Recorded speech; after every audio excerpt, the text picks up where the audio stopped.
નમસ્કાર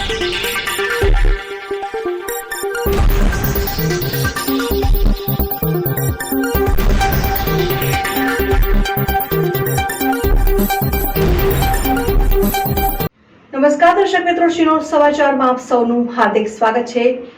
અભિનેત્રી કરિશ્મા માનીને સિંધી રત્ન પુરસ્કારથી સન્માનિત કરવામાં આવ્યા।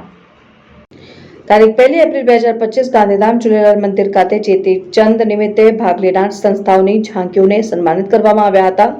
સાથે સાથે સિંધી બાળકોને પણ સરસ્વતી સન્માન એવોર્ડથી સન્માનિત કરાયા હતા, જેમાં આદિપુરની મશહૂર એન્કર, અભિનેત્રી અને ઇન્ક્રેડિબલ ન્યૂઝની તંત્રી કરિશ્મા માની, જે વર્ષ 2010માં TYBAમાં કચ્છની gold medallist in English literature હતી, તેમનું પણ સિંધી રત્ન પુરસ્કારથી સન્માનિત કરવામાં આવ્યું, જે બદલ કરિશ્મા માની ઝૂલેલાલ મંદિર ટ્રસ્ટનો આભાર વ્યક્ત કર્યો હતો। અને અગાઉ પણ કરિશ્મા માની અનેક વિશ્વ રેકોર્ડ એવોર્ડ્સ, ડોક્ટરેટ પોતાના નામે હાંસલ કરી સિંધી સમાજ અને કચ્છનું ગૌરવ વિશ્વ સ્તરે વધાર્યું। રિપોર્ટર ભરત ઠાકોર, શિનોર સમાચાર ન્યૂઝ, કચ્છ।